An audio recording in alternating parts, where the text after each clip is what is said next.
നിങ്ങൾ അറിഞ്ഞോ, ഒറ്റപ്പാലത്ത് ഇങ്ങനെ ലൈവ് ആയിട്ട് നിൽക്കാൻ ലൈവ് 7 സൂപ്പർ മാർക്കറ്റ് നിങ്ങൾക്കായി ഓപ്പൺ ആയിരിക്കുന്നു.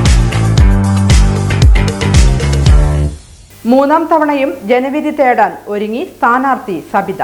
ഒറ്റപ്പാലം നഗരസഭയിലേക്ക് 1-ാം വാർഡിൽ നിന്നും മത്സരിക്കുന്ന LDF സ്ഥാനാർത്ഥി ആദ്യഘട്ട പ്രചാരണത്തിലാണ്. വീടുകളിൽ കയറി ആളുകളെ നേരിൽ കണ്ട് വോട്ട് ചോദിക്കുകയാണ് LDF സ്ഥാനാർത്ഥി സബിത. മൂന്നാം തവണയാണ് സബിത ജനവിധി തേടുന്നത്. ആദ്യം മത്സരിച്ച തന്റെ സ്വന്തം വാർഡിൽ തന്നെയാണ് ഇക്കുറിയും സബിത ജനവിധി തേടുന്നത്. ആദ്യ തവണ നടത്തിയ പ്രവർത്തനങ്ങളിലൂടെ വാർഡിലെ ജനങ്ങളുടെ മനസ്സിൽ ഇടം പിടിക്കാൻ ആയിട്ടുണ്ടെന്നും അതുകൊണ്ട് തന്നെ വിജയസാധ്യത ഉണ്ടെന്നും സ്ഥാനാർത്ഥി സബിത പറയുന്നു. ഇപ്പോൾ മൂന്നാം തവണ മത്സരിക്കുന്നത് നമ്മുടെ 1-ാം വാർഡിൽ തന്നെയാണ്. ഞാൻ താമസിക്കുന്ന വാർഡിൽ തന്നെയാണ്. 2015 മത്സരിക്കുന്ന സമയത്ത് അത്യാവശ്യം ഞാൻ ആദ്യമായിട്ട് മത്സരിക്കുകയായിരുന്നു.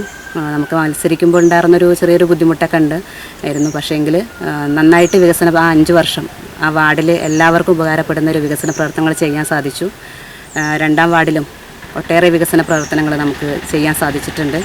1-ാം വാർഡിൽ ഒരുപാട് വികസന പ്രവർത്തനങ്ങൾ 2015 കാലഘട്ടത്തിൽ 2020 വരെ ചെയ്യാൻ സാധിച്ചിട്ടുണ്ട്. അതിനുശേഷം അക്ബറായിരുന്നു കൗൺസിലർ ഉണ്ടായിരുന്നത്. അക്ബർക്കും ഒട്ടേറെ ഭാഗങ്ങളിൽ കക്ഷി രാഷ്ട്രീയത്തിന് അതീതമായി വികസന പ്രവർത്തനങ്ങൾ ചെയ്യാൻ വേണ്ടിയിട്ട് സാധിച്ചിട്ടുണ്ട്.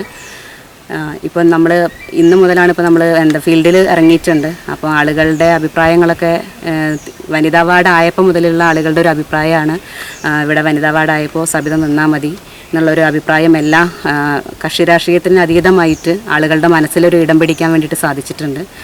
പോയ ഭാഗങ്ങളിലൊന്നും നമുക്ക് വ്യത്യാസമായിട്ടുള്ളൊരു അഭിപ്രായങ്ങളൊന്നും ഉണ്ടായിട്ടില്ല. നല്ലൊരു അഭിപ്രായങ്ങളാണ്. എന്തായാലും വിജയസാധ്യത ഉണ്ട്. എന്തായാലും ആളുകളുടെ മനസ്സിലൊക്കെ നമുക്ക് ഈ 10 വർഷത്തോളമായിട്ട് ആളുകളുടെ മനസ്സിൽ ഇടം പിടിക്കാൻ വേണ്ടി സാധിച്ചിട്ടുണ്ട്. 10 വർഷങ്ങളിലായി നടത്തിയ വികസന പ്രവർത്തനങ്ങളുടെ ഭാഗമായാണ് പാർട്ടി മത്സരിക്കാൻ ഒരു അവസരം കൂടി തന്നതെന്നും വിജയിച്ചു കഴിഞ്ഞാൽ കക്ഷി രാഷ്ട്രീയ ഭേദമന്യേ പ്രവർത്തിക്കാൻ സാധിക്കുമെന്നും സബിത പറഞ്ഞു. ഒട്ടേറെ പ്രവർത്തനങ്ങൾ നമ്മൾ ഈ 10 വർഷക്കാലം ചെയ്തിട്ടുണ്ട്. നമ്മുടെ പ്രവർത്തനങ്ങളുടെ ഭാഗമായിട്ടായിരിക്കാം നമ്മുടെ പാർട്ടി നമുക്ക് 3-ാം തവണയും അവസരം തന്നിട്ടുള്ളത്. എന്തായാലും ജയിച്ചു കഴിഞ്ഞാൽ നമ്മുടെ വാർഡിൽ കക്ഷി രാഷ്ട്രീയത്തിന് അതീതമായി വികസന പ്രവർത്തനങ്ങൾ ചെയ്യാൻ വേണ്ടിയിട്ട് സാധിക്കും. ജനങ്ങൾക്ക് വേണ്ടിയിട്ട് ചെയ്തു കൊടുക്കാൻ സാധിക്കുമെന്നാണ് ഞാൻ പ്രതീക്ഷിക്കുന്നത്.